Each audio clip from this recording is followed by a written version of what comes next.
Кайбер кешеләр белән аралашканнан соң күңелдә ниндидер якты эс, җылылык кала. Татарстанның атказанган артисты Кәрим Тинчурин исемендәге Татар дәүләт драма һәм комедия театры артисты Миләүшә Нәҗмиева да әнә шундыйлардан.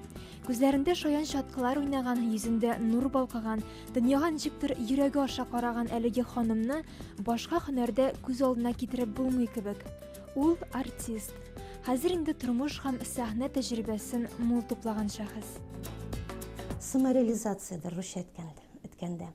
Чөнки таналу дигәнгә минем бик исем китми андай бергә. Менә хәзер миңа күптән түгел генә 50 яшь булып китте, узды инде.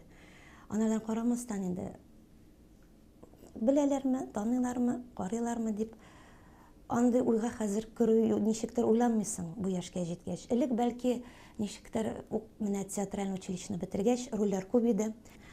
Ул вакытта бәлки монда эшләгәндә менә бер 5-10 ел вакытында менә бер 20ләрдә 35 яшьләргә хәтле үзеңне ничектер күрсәтәсе килгәндер инде, менә танысыннар иде, мен белсеннәр, менә мин артистка, карагыз әле, танымыйсызмы дип инде шундый нидер уйлар булгандыр инде ул. Соңгы елларда менә 40-тан соң ничектер ул әйбер анарга ничектер әһәмият итмисен. Синең менә әни әйтмешли үзең сайлаган язмышың. Менә мин сайладым артист язмышын. Миләүшә ханым һәрбер ролен баласын яратканда якын күрә. Шуңа күрә ул алар турында озаклап сөйли ала. Менә бу минем беренче ролем Сөембикә, 16 яшьлек башкорт кыз. Инде Курай моңы дигән спектакль Шагалинең. Ул Крупский турында иде. Менә монда Фәнәүл Галиев яшьләр театрында эшләгәндә мәрхүм. Бусы мин.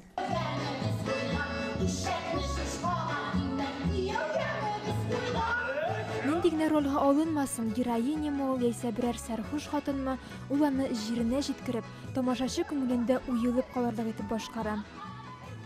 Спектакльләрдә менә Актанышта шулай булган иде. Мин бер исерек хатын уйнаган идем, баласын ташлап киткән. Нәтиҗәдә инде аннары икенче пәрдәдә инде акылга керә, нитә инде, ул уйлый инде, баласыз яшәп булмый, яны детдомдан алырга җыена ул баласын. Шул вакытта бер әби кереп, мин париклы идем, килеп чәчемнән тартып, парикны алып тып аптырап калды ул. Белмим ничек танығандыр, мин аны таныдым ди колготкидан, чөнки минем анда җыртык колготки кием, шуңа карап, килеп чәчемнән тартып, акка бәхәт син икәнсең ди, балаңны ташлап җирисең, әле монда килеп нитеп җирисең дип. Аны инде шигырь апа туктагыз инде бу бит образ дип. Мин инде аптырап калмадым, чөнки теге чәчем түгел, парик чәчемне тартып алган инде. Мин аңладым инде. Барып җиткән икән. Тормыштагы Миләүшә кызу канлы, тынгысыз, әмма гаҗәеп нечкә күңелле. Шуңадырмы моңсуланып уйга баткан очраклары да еш була аның. Эшен яратса да артист һөнәре авыр һәм аңа үзеңне тулаем багышырга кирәк дип саный Миләүшә ханым. Артист тормышы авыр. Күбесе әйтә, авыр дисез. Авыр диясем килә. Чөнки күбесе гаиләсез. Артист һөнәре дип уйлыйм мин, ул ялгызлык. Күбесенчә кеше ялгыз. Гаилә булса да, ул күңелендә кеше ялгыз диясем килә. Ни генә булмасын, Миләүшә ханым үзен бәхетле дип саный. Әнисе, туган тумачалары исән-сау, бердән-бер сөекле кызы янында. Иҗат иткән рольләре һәм йөрәк түрендә булган мәхәббәт ялкыннары да бәхетле итә аны. Тормыш мәңге, гомер дигән бәхет тик бер генә тапкыр бирелә. Беренчесе, икенчесе юктыр.